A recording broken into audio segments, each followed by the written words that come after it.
Original gangster. Here's the original Tatler article that got chopped and screwed at the request of Prince William himself. HRH, the Duchess of Cambridge, is crowned Katherine the Great on the July-August cover. Kate Middleton's star is going stratospheric as the country looks to the monarchy for morale. Anna Pasternak charts her ascent. Has the Duchess of Cambridge suddenly become one of the most influential women in the world? Front and center of the new slimmed-down monarchy, Kate hasn't put an L.K. Bennett shod foot out of place in the 9 years she has been William's wife. That was clear as the coronavirus outbreak became a pandemic and she took on extra royal duties, making public appearances remotely as the country went into lockdown. There she was, clapping for the NHS, that's the National Health Services, speaking to primary school children over Zoom, offering support to the new Nightingale Hospital by telephone from Kensington Palace, and giving relatable interviews about the challenges of homeschooling. William seems adrift when Kate is not by his side. Take the awkwardly wooden Children in Need skit he attempted with Stephen Fry, for example. Kate is, some argue, a kingmaker. Certainly royal courtiers have murmured their approval. Kate understands that the only credo of the royal family is duty, duty, duty, says one. Whereas with the Sussexes, it is constant uncertainty. The Cambridges represent stability and continuity. It's easy to forget, with the all-encompassing threat and disruption of the coronavirus crisis, that this tumultuous time follows an extremely busy period for William and Kate. In the wake of Harry and Meghan standing down as senior royals and seeking exile in North America, Kate took on 11 royal engagements in a month. 3 in the space of 24 hours. It was a grueling attempt to buffer the barrage of bad news destabilizing the House of Windsor on a near-daily basis. The divorces, the Queen's nephew, Lord Snowdon, and her grandson, Peter Phillips. Prince Andrew's mortifying fall from grace. The Sussexes' surly press statements, and those naff Chinese milk adverts. Amid it all, Kate has emerged, serene and smiling. Out went safe shift dresses. In came silk pussy bow blouses and softer blow-dries.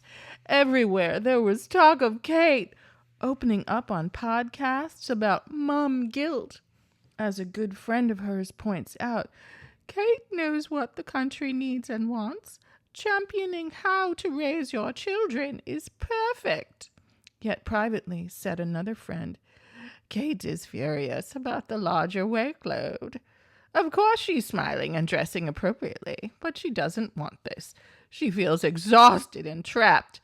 She's working as hard as a top CEO who has to be wheeled out all the time without the benefits of boundaries and plenty of holidays. Some say that beneath the yummy-mummy exterior is a spine of steel, that in many ways she's reminiscent of the late Queen Mother, whom Cecil Beaton described as a marshmallow made on a welding machine.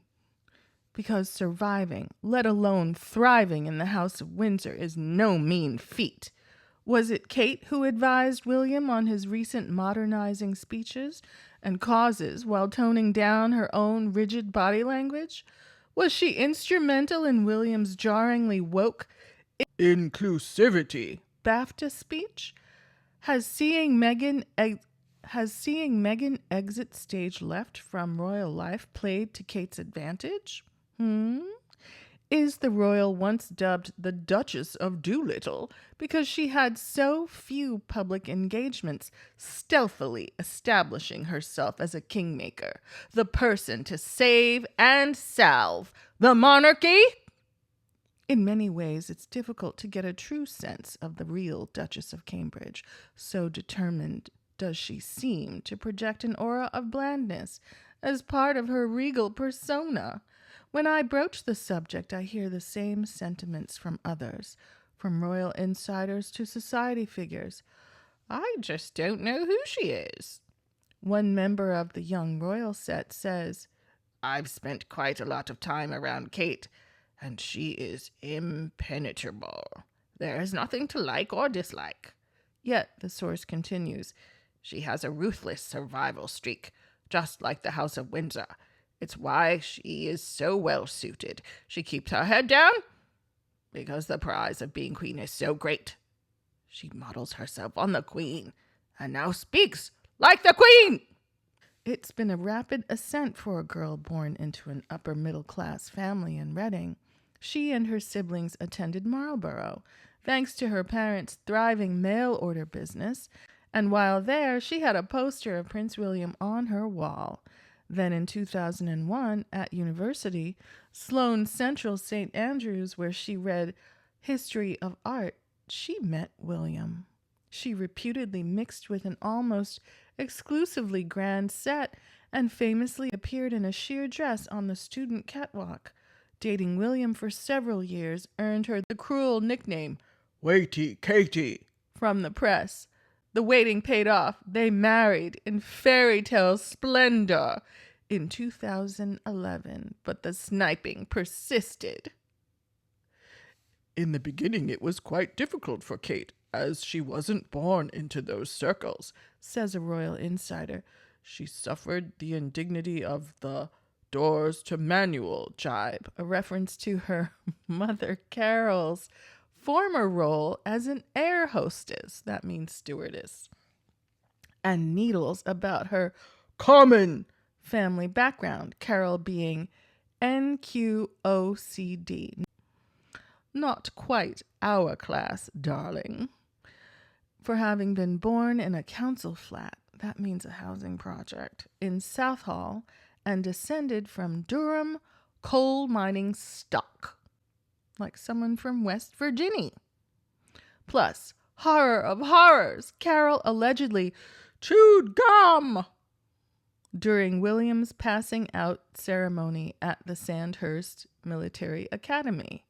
Worse yet, Carol's brother, Kate's Uncle Gary, is a flamboyant boulevardier on his fourth marriage. He owned a villa in Ibiza where Kate and William stayed, called La Maison de Bang Bang, and was a victim of a news of the world drugs sting.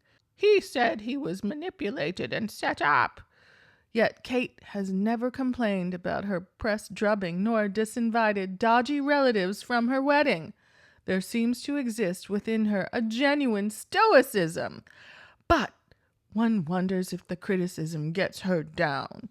Notably, in 2013, the Man Booker-winning novelist Hilary Mantel sparked outrage when she gave a lecture in which she described Kate as gloss varnished in what the press called a vicious and venomous attack.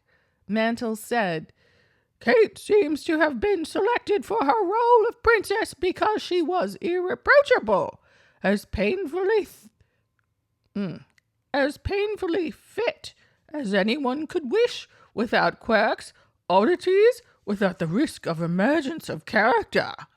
In fact, the lecture provoked such a maelstrom of opinion that the then Prime Minister, David Cameron, took time out of a trip to India to refute the completely misguided and completely wrong summation of the Duchess of Cambridge and what Mantel called her perfect plastic smile.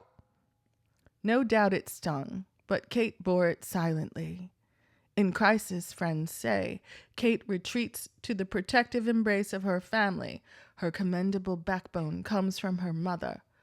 They are a very close family and totally united, says a friend of the Middletons. It helps that in William's eyes, Carol and Michael Middleton can do no wrong.